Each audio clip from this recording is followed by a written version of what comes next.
This is Williston, North Dakota, a modern-day boom town. Beneath these streets lies 100 billion barrels of oil. And now, this little town is the epicenter of one of the biggest oil booms in American history. As millions of people lost their jobs in the recession, oil companies in North Dakota were starved for workers. Over the last 4 years, more than 15,000 people have packed their cars and set out for America's latest oil rush.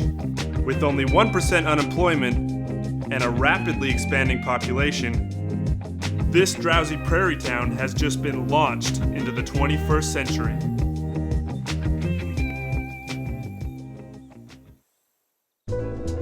Williston is located on the western edge of North Dakota. 2 miles underground sits the Bakken Formation, a deposit of crude oil the size of West Virginia. 2 new inventions, hydrofracking and horizontal drilling, have given oil companies new access to the Bakken and unleashed a drilling frenzy. 2,000 new wells are going in this year, and when fully developed, an estimated 40,000 wells could cover the region. Drilling spread faster than anyone expected. But who's been responsible for guiding Williston through the boom? I don't believe we have made any major mistakes as a community. Ward's been mayor for over 17 years. The entire boom has happened under his watch. And as you might expect, he sees it as a blessing. I had a dream from early on that someday we would be the best little city in America. And that's still my goal and dream. Now, are we there yet? No, we're not there yet. But I think we're closer than we were 15 or 18 years ago. This is an area that was settled by homesteaders, hardworking people, cared about their neighbor, good work ethic. We want the new people who come here to pick up on that and still be people of character who care about their neighbor and are good citizens. We were obviously looking forward to increased oil activity. I don't think anybody dreamed that it would happen as rapidly as it has or have this greater impact as it has. And so that's where it's been a challenge. But there's an intensity here that exists only in Williston, North Dakota. And that intensity is exemplified by the town's rig-studded horizon. Williston has welcomed the explosion of big oil. But is there a limit to their hospitality? What's off limits do you feel for drilling? Man, I don't know that I can answer that question. Let me think for a second about that. Clearly, local government won't restrict drilling. So how does the average Willistonian feel about having their town invaded by big oil?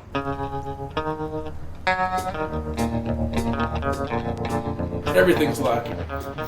But on the other hand, our budget's got $2 billion a year coming in off oil tax that nobody really did anything for. And it's kicking ass. Like, I've had guys here I've worked for that are major millionaires. They still go to work every day because that's what they do. And I've come to realize is they don't fit on a beach.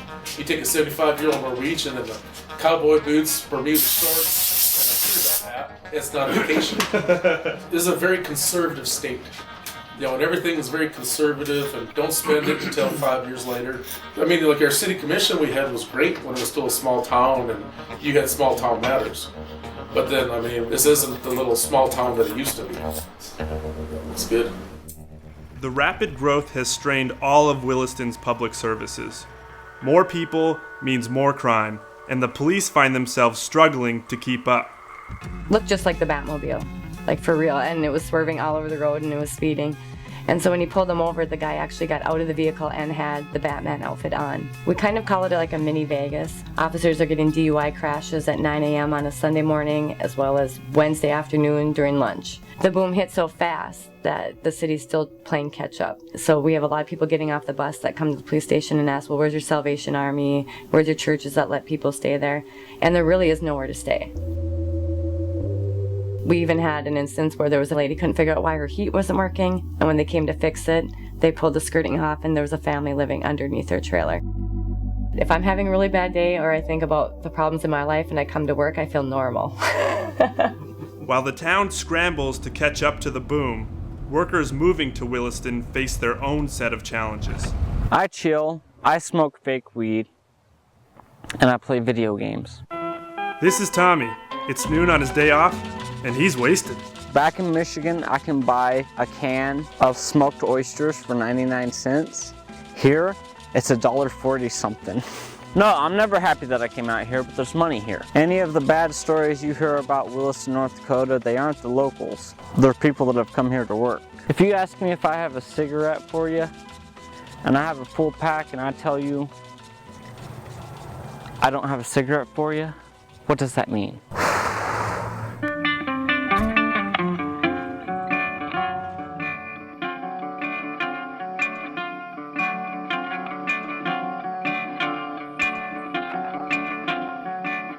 I don't want to live in North Dakota. It's flat, it's dirty, it's dusty. They got rough winters, they got rough summers. I mean, out of all the places in America, North Dakota is probably one of the God-forsaken places I'd ever want to live. I've missed my birthday, I missed my wife's birthday. School's gonna start on the 5th, and I'm gonna miss the first day of school for my kindergartner. I'd rather assure they have a home to live in and their bills are paid rather than being there for the moments. It's responsibility, I guess. Because there's nowhere to live, temporary housing developments for oil workers have sprung up all over North Dakota. These man camps are filled with men who depend on big oil, whether or not they support the industry. I'm making real good money, most money I ever made in my life. I'm blessed. Place to stay, place to eat.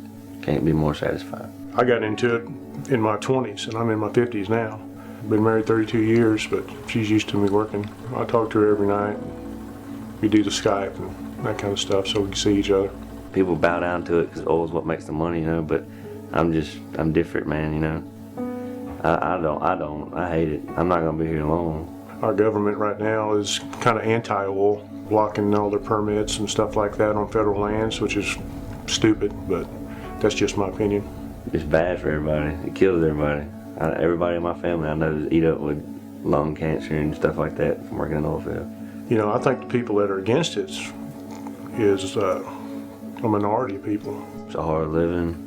Think twice about it and go to college and get some kind of degree where you don't have to work like this, you know. They're drilling safer than they ever had, so there's no reason not to drill. Why do you work in oil? Only thing I can do to make money. It sucks, you know. The small town lifestyle that once defined Williston is gone, and high rents are chasing out many elderly residents who no longer recognize the town they grew up in. We had a black Cocker Spaniel who my father rescued, and what did he name him? Nigger. Not realizing that there was anything remotely politically incorrect about that, or that it revealed any prejudice. You need to learn those changes. My name is Debbie Hayden, and I've lived here for 57 years. I was born and raised in Williston. It's not easy for the we golden oldies because we're leaving North Dakota in droves. We can't afford the rent anymore.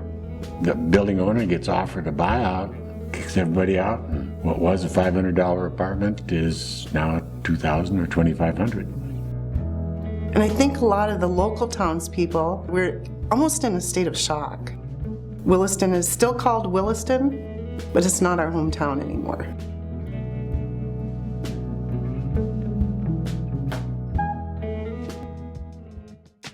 Oil work is a young man's game. Many will stack cash and return home. But the new Williston will be shaped by a generation of workers who choose to stay and build a new life here. I've been out here about 3 weeks, something like that. Yeah, I thought it was gonna be hell, like North Dakota. What the fuck is in North Dakota besides oil? This is gonna suck. But then there actually is cute little girls running around here, and there's a college here. I mean, it's just a normal town that has a bunch of oil dudes here. You know, I'm 24. I realize if I can grind this out and actually, you know, like just keep my head down to the grindstone, just keep doing it. I mean, I can actually see a career in this. It's weird. I got here and I found out within a couple days that my great-grandfather's from here. So I just, I think it's cool that I'm here. We expected Williston to be overrun with brawling roughnecks, corporate interests, and America's jobless. The reality, however, is less sensational. The boom has created problems, but the town is not spinning out of control. What's obvious is that the changes are irreversible. Old Williston is gone, and no one knows what will take its place. But so long as oil companies are turning a profit, Williston will remain a boom town.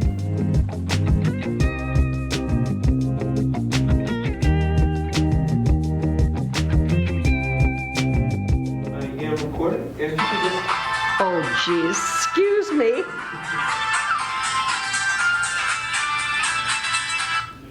Elner.